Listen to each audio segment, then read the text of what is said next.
Mm-hmm. All right. Hi, girls. I'm so glad you're here for reading today. Today's Monday, November 16th, and I want to share what we're going to be learning in class today. I think you're going to be really excited. All right, so here's your learning target. I want you to really focus in on the screen for me. I can retell the beginning of Stone Girl, Bone Girl using important details about events and characters. Okay, give me a thumbs up if you're ready to learn. Okay, very excited today because today we're going to be talking about a close read. And who thinks they might know what a close read means? Colby, what does a close read mean? When you hold the book really close to your face and read it. Okay, Colby, you're getting closer. Does anybody else have any idea about what a close read might mean? Have we covered that in class before? Who has good listening skills? Brianna. When you close read, you look closely at the pictures and look at the details. That's great. That's wonderful. I'm glad that you told me what close read is. That's exactly what we're getting ready to do. So I want you all to settle in. We're going to read a little bit from Stone Girl, Bone Girl, pages 1 to 4.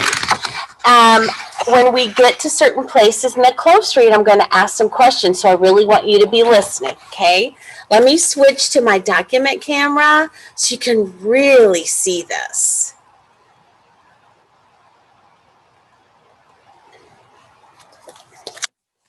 Okay, here we go.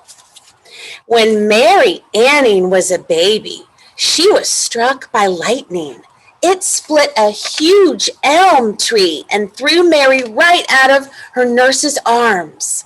Her father was in his carpenter shop when he heard the terrible news. He dropped his hammer and ran through the stormy streets of Lyme Regis. Gently, he lifted the limp body of his little daughter, and his tears flowed like rain. But then an extraordinary thing happened. Mary Anning slowly opened her eyes. She reached out her tiny hand and touched the amazed face of her father, and the little girl began to smile. It was then her father realized Mary Anning was no ordinary girl. Beautiful images, boys and girls.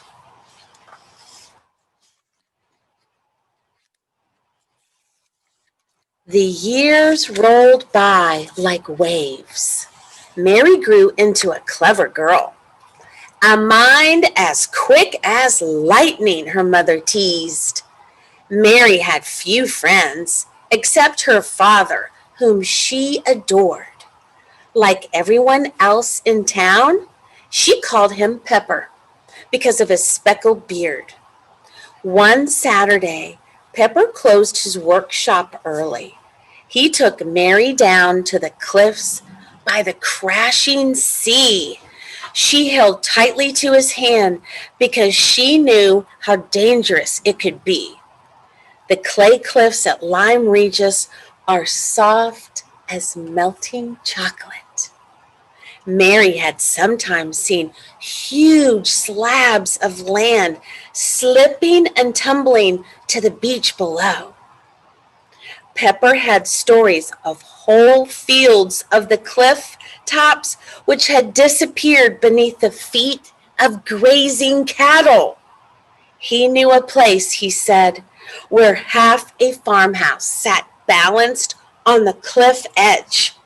He and his quarryman friend had peered over and seen the remains of the kitchen and even the garden gate smashed to splinters on the rocks below. All right. Is your mind wandering, girls? All right.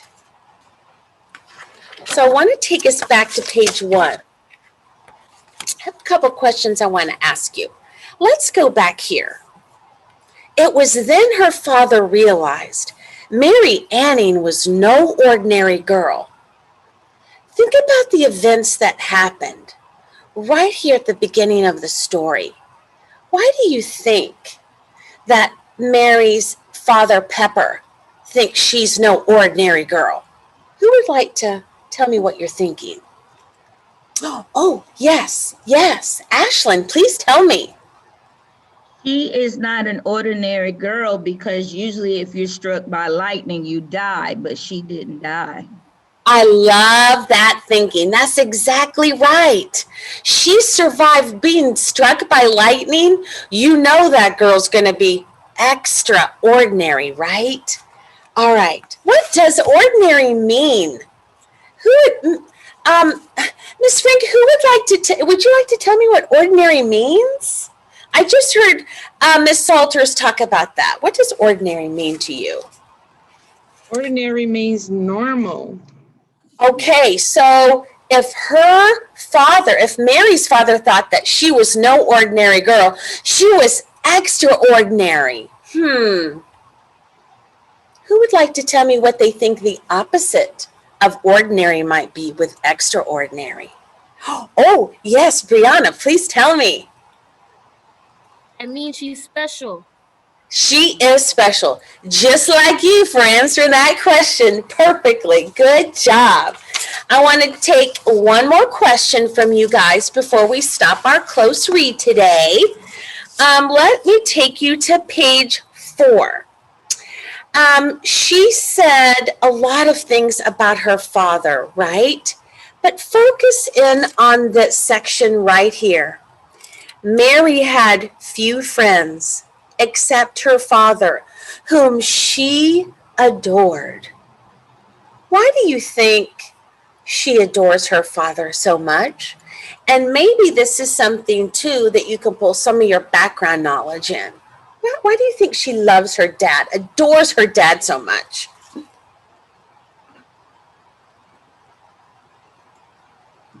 Abigail, tell me what you think. You've got those eyes that just want to talk to me. Tell me. She loves her dad because she doesn't have that many friends. So she's really close with her dad. She spends a lot of time with him. I love it. Look at the key details that everybody brought into their questions and answers. I'm so proud of you. So I'm going to go ahead and leave this part of the lesson. Thank you, girls, so much for taking part.